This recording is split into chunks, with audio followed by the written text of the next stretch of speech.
Bertemu kembali pemirsa dengan saya Pendeta Maro Sitorus dan bersama dengan Pendeta David Panjaitan dan Pendeta Anurang. Senang rasanya kita boleh belajar kembali firman Tuhan melalui pelajaran Sekolah Sabat, masih dalam tema yang besar, menyatu surga dan bumi, Kristus dalam Filipi dan Kolose. Kita belajar di pelajaran yang keempat, judulnya Kesatuan Melalui Kerendahan Hati. Ayat hafalannya diambil dari Filipi 2 ayat 2. Karena itu, sempurnakanlah sukacitaku dengan ini. Hendaklah kamu sehati sepikir dan satu kasih, satu jiwa, satu tujuan. Nah, pelajaran ini ada kaitannya dengan tema besar yang di tahun 2026, yaitu bersatu untuk misi. Nah, bagaimana kiat-kiat untuk bersatu untuk misi yang bisa kita pelajari, kita kaitkan dengan pelajaran keempat ini. Mari kita akan pelajari, sebelumnya kita berdoa terlebih dahulu. Tuhan, terima kasih kami boleh belajar firman-Mu, mohon kuasa hadirat-Mu untuk menuntun kami, mengerti dan melakukannya di dalam hidup kami Tuhan. Dalam Yesus kami berdoa, amin. Baik, saya mau ke Pendeta Panjaitan dulu. Kira-kira apa garis besar pelajaran yang keempat ini yang boleh kita lihat hal-hal penekanan penting? Baik, terima kasih Pendeta Maro. Maaf kali ini saya tidak buat PowerPoint karena saya tidak dapat ide untuk masa nggak ada animasinya, bukan tidak ada ide, tidak ada animasinya untuk menunjukkan masalah kerjasama. Oke, jadi yang diharapkan oleh Rasul Paulus itu adalah kerjasama yang baik. Kerjasama itu bisa terjadi kalau seperti ayat inti ini, ada satu apa? Dalam satu pikir, satu kasih, satu jiwa, dan satu apa? Satu tujuan. Tapi saya tetap membuat ilustrasi dengan mudah-mudahan tim multimedia bisa bantu saya untuk menyorot ini ilustrasi yang ada di meja ini. Jadi saya ada, bagi saudara-saudara yang besar di kampung, biasa ada tungku masak ya. Tungku masak itu ada 3. Ini ada 3 warna, biru, merah, dan hijau. Ini mewakili karakter masing-masing kita. Lalu di atasnya ini ada seperti gelas lah, ini dari kertas. Nah, kalau 3 benda yang di bawah ini mewakili, warna itu mewakili karakter masing-masing. Kalau setiap karakter punya tujuan yang sama, yaitu berpikir untuk saling merapat, maka benda yang di atas ini akan berdiri dengan seimbang. Kan begitu kan? Pikirnya sama, kita merapat. Tetapi seandainya salah satu saja dari benda yang mewakili ini, kita bilanglah yang warna biru ya. Biru, dia mementingkan diri sendiri, dia keluar dari kelompok yang 3 tadi, maka dia akan akan gelas yang di atas ini akan miring, dia akan miring. Tentu tidak akan sampai ke tujuannya. Jadi Rasul Paulus melihat bahwa hal yang sangat diperlukan untuk kemajuan satu jemaat itu adalah persatuan. Ya, persatuan. Nah, bagaimana caranya supaya bersatu? Nah, itulah yang dibicarakan di pelajaran hari Minggu mulai hari Hari Kamis. Dan lawannya adalah apa yang membuat persatuan itu tidak berjalan dengan baik kalau memang ada yang mementingkan diri sendiri. Ada yang menganggap diri lebih hebat. Ada yang menganggap bahwa dia lebih jagoan dari yang lainnya. Itu kalau ini tadi satu contoh, kalau satu alat ini pergi dari kelompok itu. Ada cara yang lain supaya ini jatuh. Salah satu dari benda ini dia menaikkan posisinya. Dia kan akan jatuh juga kan. Ya. Meninggikan diri, meninggalkan diri, ya kan, meninggalkan kelompok ini. Kenapa? Karena merasa lebih hebat. Itu tidak akan pernah terjadi persatuan. Nah, kembali saya ulangi, bagaimana caranya supaya persatuan itu ada? Nah, di sini dikatakan penghiburan di dalam Kristus. Ya, penghiburan dalam kasih, persekutuan dalam roh, kasih sayang, kemurahan hati, lalu sehati sepikir memiliki kasih yang apa? Yang sama. Tiga benda yang dibawa ini sebetulnya magnet. Yang 3 warna mewakili karakter manusia masing-masing ini. Kalau mereka berpikir masing-masing bagaimana caranya kita mengangkat ini, mereka akan saling merapatkan diri, saling merendahkan diri, menganggap temannya lebih unggul dari dirinya. Tetapi pada saat salah satu dari mereka menganggap dirinya itu lebih baik dari yang lain, mereka akan meninggalkan. Ini miring kan, mudah-mudahan terlihat miring posisinya. Atau yang kedua, saya ulangi lagi, kalau salah satu dari mereka menganggap dirinya lebih tinggi, itu tentu apa? Tentu miring juga. Jadi Rasul Paulus menekankan satu jemaat akan bertahan dengan baik kalau jemaat itu kerjasama. Bukan hanya bertahan, tetapi jemaat itu juga akan menghasilkan jiwa-jiwa yang lain. Karena umat akan melihat luar biasa juga ya mereka ini ya. Ya luar biasa. Dan ini ilustrasi saya ini tidak membatasi karunia dan talenta seseorang. Ini sesuai dengan karunia dan talenta apa? Orang itu. Yang paling penting adalah apa? Persatuan. Baik, satu ilustrasi yang menarik ya. Kita langsung dapat ya. Kalau lihat barangnya, bendanya, langsung otak kita langsung nancep gitu, langsung mendapat. Karena emang tadi itu benda yang bulat-bulat itu, yang berwarna itu mewakili setiap orang ya. Karena memang di dalam gereja, di dalam rumah tangga dan sebagainya, masing-masing orang itu punya pribadi yang berbeda. Ya, jadi ya bagaimana yang berbeda bisa bersatu. Nah, ini menarik juga. Apakah harus dibuat menjadi seragam atau bisa tanpa seragam menjadi satu? Kira-kira bagaimana pendapat Tante Arnold? Baik, terima kasih. Saya rasa ilustrasi tadi sangat cukup untuk menggambarkan itu. 3 warna yang berbeda. Ada warna biru, ada warna merah dan warna apa? Hijau. Ya.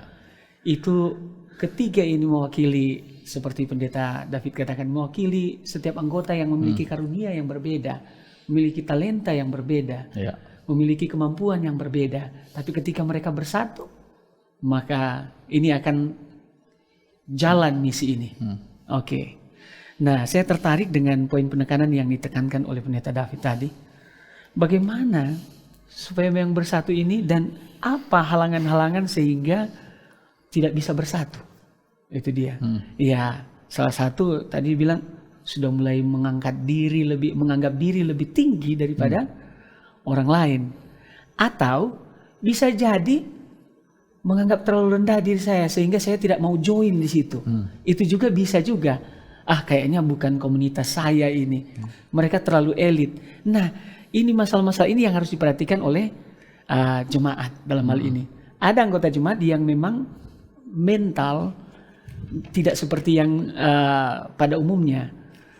Dia menganggap mereka itu terlalu jago, gitu kan? Ya terlalu jago, biarlah saya undur.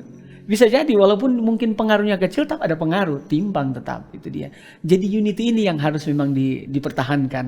Nah, poin-poin penekanan yang ingin saya berikan adalah kesatuan hanya mungkin terjadi kalau yang tadi itu, kerendahan hati itu harus ada. Tidak menganggap diri itu lebih penting, atau lebih jago, atau lebih tinggi, atau lebih memiliki karunia yang lebih banyak. Harus benar-benar ada kerendahan hati. Kesatuan bukan muncul dari kesamaan pendapat. Sekali lagi, tidak muncul dari kesamaan pendapat, tetapi dari karakter yang mengutamakan orang lain. Kristus. Ya, Kristus dan orang lain. Artinya Kristus. Katakanlah itu pekerjaan Kristus yang diilustrasikan tadi. Ini dapat sekali nih pendeta punya ilustrasi, puji Tuhan.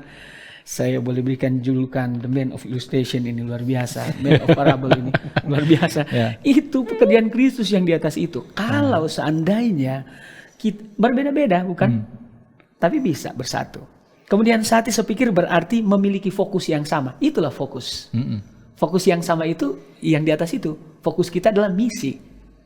Harus punya satu fokus. Kalau masing-masing berbeda fokus, habis. Nggak mungkin ada unity di sana, nggak mungkin ada kesatuan. Kemudian tadi ada yang Pendeta David tekankan dari ilustrasi itu adalah mengutamakan orang lain. atas diri sendiri. Ini yang harus benar-benar diperhatikan. Karena kadangkala ada kepentingannya itu sampai dilakukan itu, gitu ya Pak Ben ya. Akhirnya sebenarnya hanya pura-pura mendekatnya itu. Tidak sungguh-sungguh dia mendekat itu untuk bersatu. Tidak ada, cuman ya paling dekat. Habis itu dia cabut lagi. Nggak sungguh-sungguh dalam persatuan. Itu dia, ada maksud. Itu tidak boleh. Jadi mengutamakan orang lain di atas kepentingan diri sendiri. Itulah sehingga misi itu boleh tercapai. Kemudian harus jadi Christ center, bukan self center. Harus mengutamakan Kristus. Jadi misinya itu Kristus tadi kan, harus Christ center. Kristus yang jadi pusat, bukan diri sendiri yang jadi pusat. Oke lah, saya memiliki talenta ini, lihat ke saya. Oh no, pasti jatuh. Itu pasti jatuh. Dimanapun kita berada, kalau kita di gereja manapun itu, kalau kita lihat diri kita punya talenta dan kita ingin menonjol, dan kita punya roh ingin menonjol sendiri, hati-hati. Iblis sedang mengintai. Dia akan buat kita jatuh dengan talenta, dengan karunia yang kita punya. Jangan suka menonjol sendiri. Harus fokus pada misi. Misi itu yang harus ditonjolkan. Dan yang mungkin terakhir nih, kesatuan adalah kesaksian Injil. Nah, bagaimana kesatuan ini bisa menjadi satu kesaksian Injil? Ya tadi, bersungguh-sungguh merapatkan diri, bersungguh-sungguh dalam unity itu. Bersungguh-sungguh di dalam pekerjaan Tuhan. Dengan demikian kita nggak akan rasa lebih tinggi. Bahkan kita nggak rasa rendah diri. Itu dia. Kita akan benar-benar terikat dalam satu ikatan misi Injil Kristus. Dan itu akan terjadi. Puji Tuhan Pak Pendeta, terima kasih untuk ilustrasinya. Mungkin itu gambaran dari saya, Pendeta Maro. Baik, terima kasih. Saya melihat bahwa persatuan itu hanya ada di dalam Yesus Kristus ya.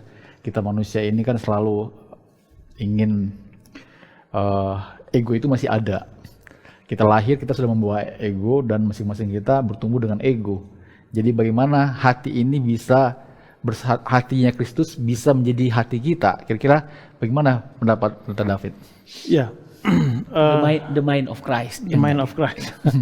Jadi tadi Pendeta Arnold katakan ada orang yang merendahkan diri, Merasa rendah diri. merasa rendah diri.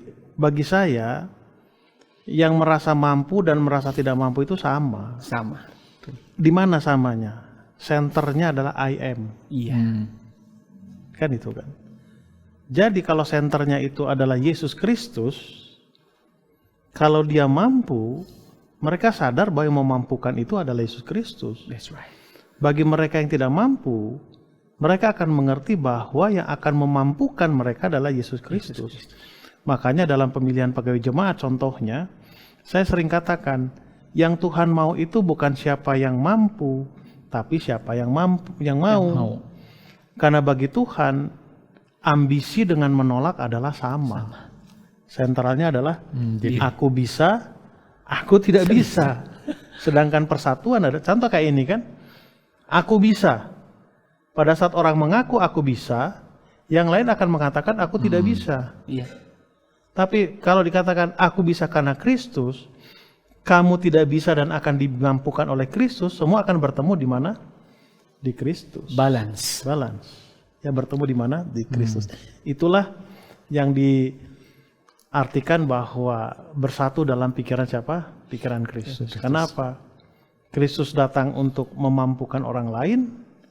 Kristus juga datang untuk mengingatkan orang lain apa yang dia punya itu bukan bagiannya, bukan jatahnya, tapi itu bagian dari apa? Dari kasih karunia yang Kristus berikan kepada orang yang dia anggap layak untuk mendapat itu. Amin. Ini saya merinding dengarnya. Merinding ya? Tidak ada satu karunia dalam diri kita yang perlu kita banggakan untuk diri kita sendiri. No. We are nothing without Christ.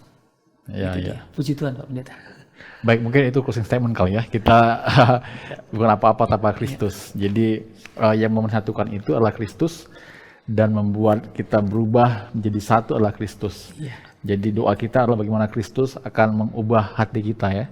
Dan hati kita itu adalah menjadi hati yang sama dengan Kristus, sehingga kesatuan apa tadi yang diharapkan oleh Rasul Paulus sehati sepikir, satu tujuan, satu jiwa itu boleh terjadi bila Kristus ada di dalam masing-masing kita. Baik pemirsa, oleh karena waktu kita sudah habis, inilah menjadi pelajaran yang boleh kami sampaikan. Bila mana Anda menyukainya, boleh tekan tombol subscribe dan bagikan kepada orang lain agar sebanyak mungkin orang mendapatkan pelajaran ini dan terberkati. Sampai bertemu pada minggu depan. Tuhan berkati.